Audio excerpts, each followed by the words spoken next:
Good day, everyone, and to you, ma'am, Kathy Erokina. I am Caltris Aligaray, a BA3 student. Please bear with me as I will discuss to you about the guidelines of student research. Guidelines for student research.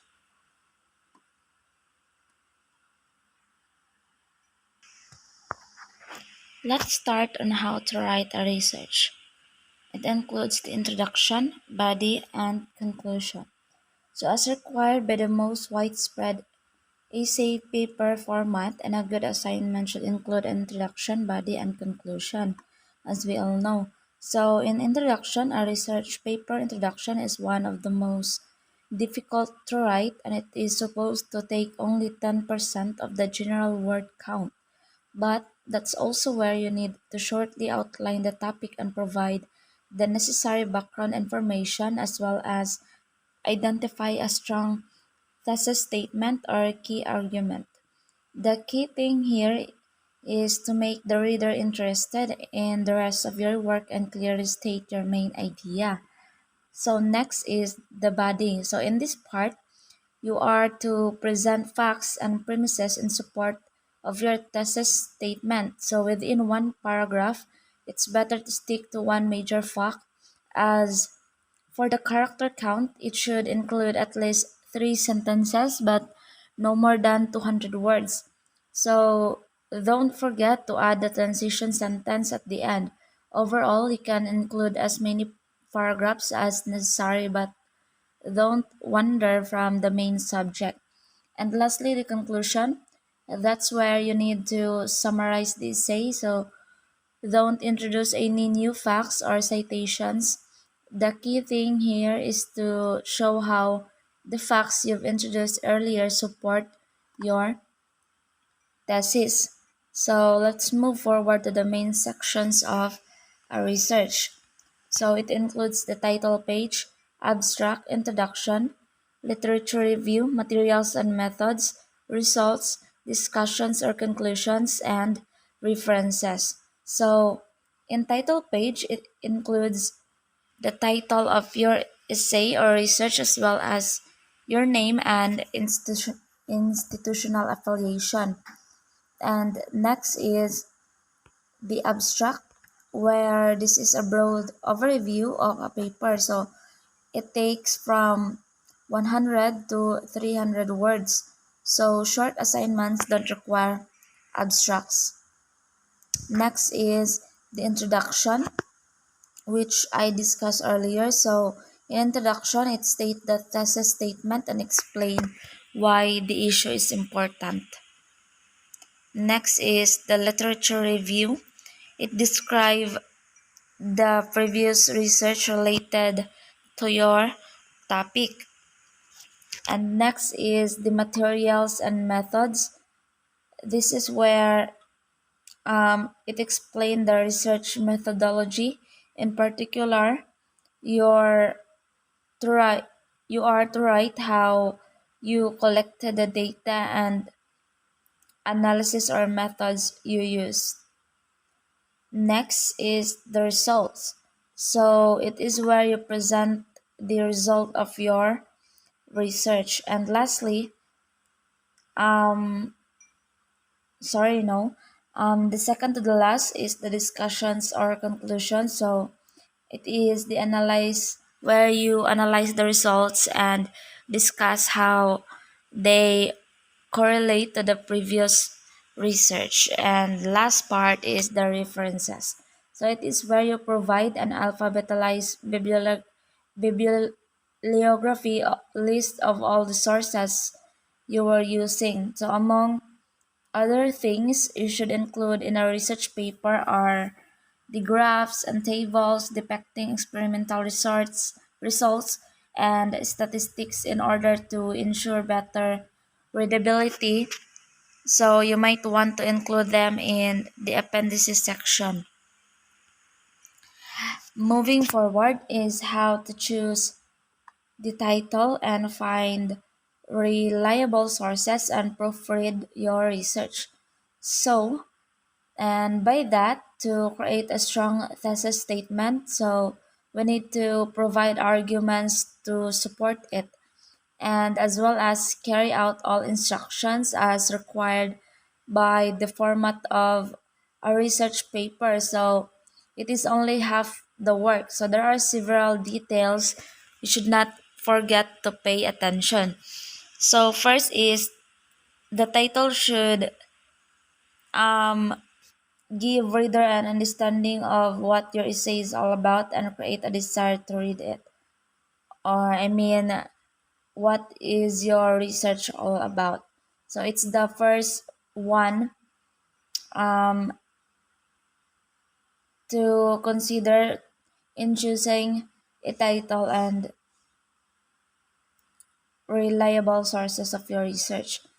So you need to try writing the title after you finish your essay, and even though doing the opposite might seem more logical, but this will not only save your time but will give you a clear idea of what your title should be. So next to consider is the reliable sources, and avoid sources such as the Wikipedia, and you should use books and scholarly journals instead. So a list of reliable sources on your references page creates a good impression of your paper at the very least. So finally, the last one is to don't forget about the proofreading after you finish your research. So you should pay attention to possible mistakes, for examples in spelling, grammar, and punctuation. And also try to eliminate unnecessary words. It will make your sound more concise, and you should be careful of choosing words. It should be simple and understandable. So, moving forward to the steps of writing process. So, steps of writing process. So, before you start writing, we should number one, make sure to identify the subject before writing. So you are to present something new and interesting to your audience, but still you'd better not to select too complicated subjects.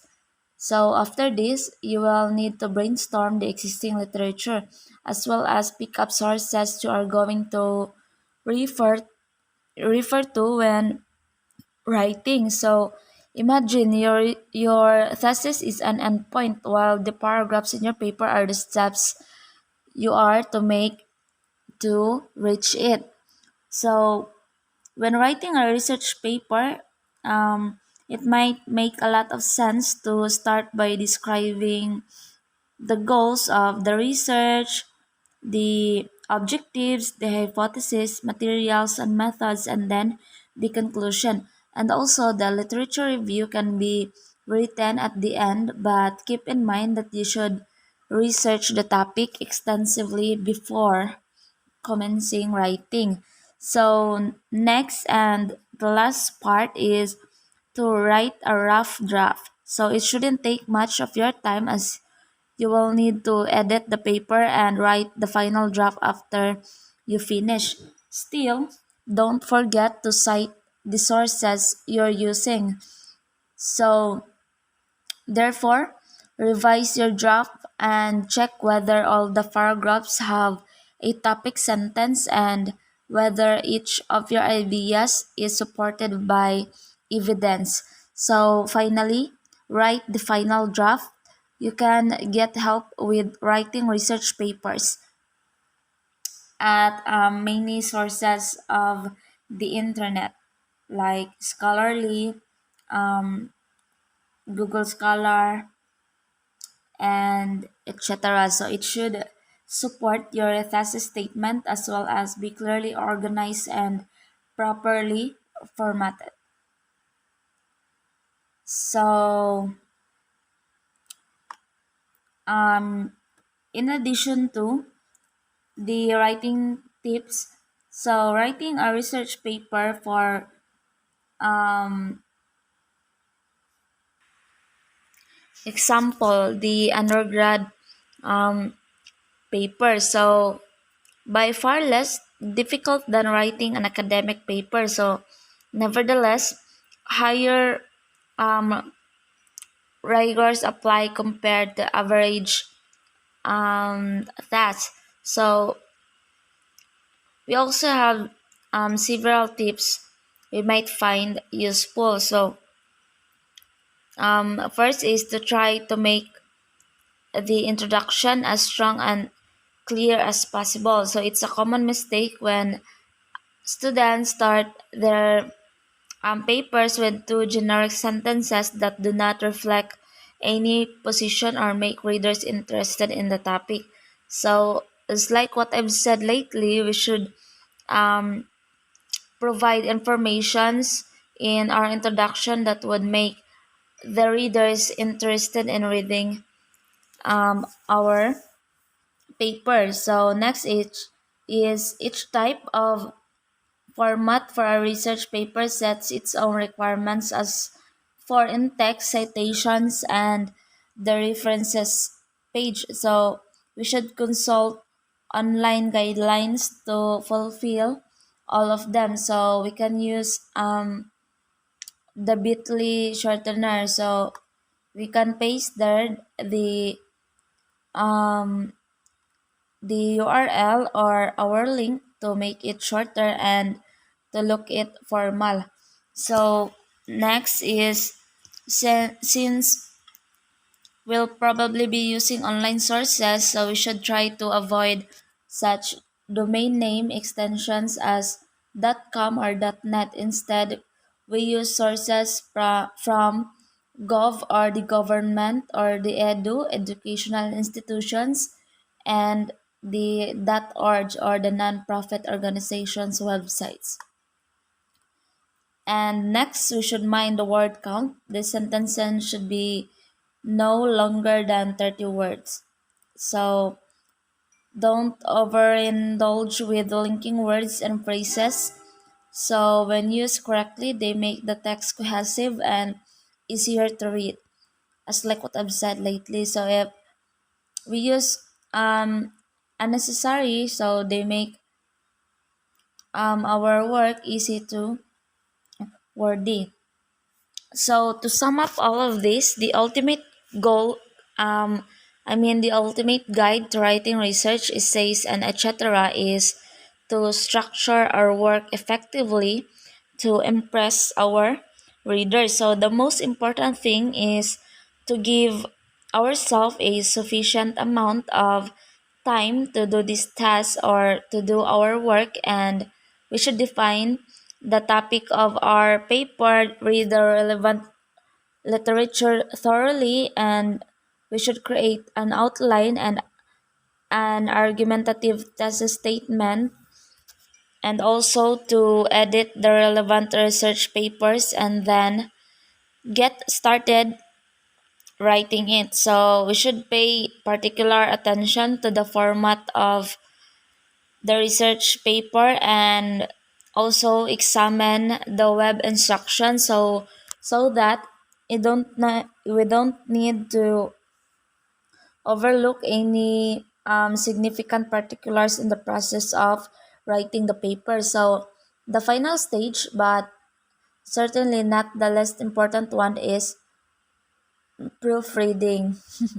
So one last thing to consider is whether or not you would personally enjoy reading the work you have been given.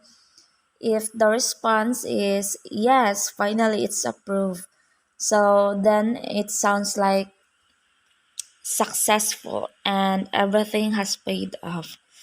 So I guess that's all about my report of the guidelines of student research. So here are the references of my report. Thank you for listening and God bless us all.